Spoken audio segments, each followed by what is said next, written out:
on to the start. We have qualified in P4. I did manage to qualify in P4, which is excellent. We have a better start than the red car ahead of us. This is the race highlights, race recap of Oschersleben at some point in the past. I've recorded this a couple of weeks ago, and now we're publishing it. We have a good start. We're in P3. The car behind us is going to have a moment, and it's going to go off. You've probably noticed that we do have only 3 screens showing here as compared to the 5 that I've usually had on here for the past couple of months. Do let me know in the comments if you prefer fewer screens, if you want to go down to just showing the driving view, if you want to have a mixed sort of like the mixed TV thing where different views cycle in and out every couple of seconds.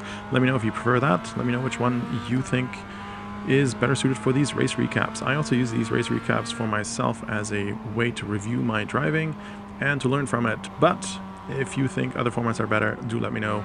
Much appreciated. Any comment. The car in front of us is having a moment, so now we're up in P2, which is great. Tires are still cold, so we got to be a little bit careful on how we go through here.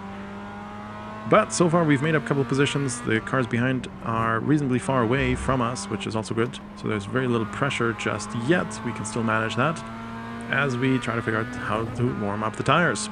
Going on cold tires the first 1 or 2 laps is always a challenge for me.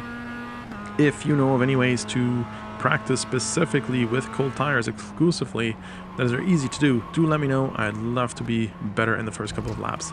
Sometimes I am able to qualify early, but because of the cold tires I'm not quite used to it as much. I do make mistakes like this. I try not to go back on track immediately. Always try to check my relative first, make sure it's safe before I go back on. Now we have 2 cars in front of us. These cars are also a little bit faster than us if they were driving without each other. The fact that they are competing with each other means that they are going to compromise each other's lines and they're slowing down. Now we've caught up to them. This is the highlight, so we're going to skip ahead a bunch. They're battling it out with each other, still battling it out. We're catching up to them. We're staying a little bit far behind so that in case something does happen between them, we can always back out and avoid any chaos if they're crashing into each other on the track. A little bit of contact between the cars in front, or maybe avoiding contact, that causes the car to brake in a different way than I anticipated they would do. Brake, so that means I have to swerve and avoid them even more so than was actually necessary, but we go off track rather than crash into them. That's fine. We've skipped ahead a little bit in this lap, and they are now on the straight with each other. None of them is willing to give any room. They're maybe trying to squeeze each other off the track, and that doesn't end well. They're veering into the wall, back onto the track. We're avoiding all the action here safely, going into turn 1, and we've made up 2 positions. So far so good. Another car comes out of the pit lane here. Ideally they're going to let us pass. If not, that's fine too. They're going to the left, but they're not really getting off the throttle, so we can't go by. That's fine, as long as they're faster than me, I don't mind. I can always learn something from faster drivers in front of me. Those pull me up ahead too, but now they're making a mistake. We go around them, and the car behind us, the blue car behind, does crash into them as they're spun on the track.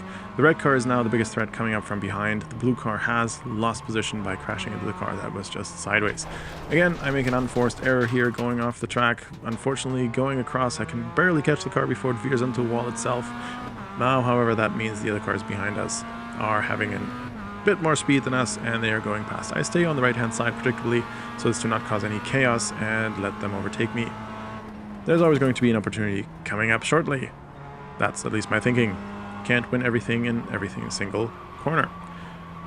We've caught up to a back marker. The 2 cars ahead of us have caught up to a back marker. They were battling with each other, which meant I could stay with them, but they've still caught up to the back marker. The white car in front of us is a back marker, and they're going to be a little bit differently in the driving, a little bit more unpredictable, a little less smooth, just ever so slightly less smooth than me here on this particular track. So I'm hanging back. This is the last lap of the race after all, so there's no reason, no need for me to overtake them.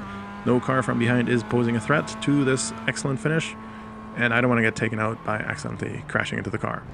They're taking interesting lines through here, and again backing off a little bit because they seemed a bit sketchy to me, and you can see that was a prudent choice because for some reason they're going to go off here very quickly. We slow the car down in a controlled fashion, go around them, onto the final straight and finish line. Off we go. If you like these kind of highlights of my race recaps, make sure you hit the like and subscribe button. Also let me know if you like the 3 screens rather than 5 better than before. Thanks very much everyone. Have a good day. Bye bye.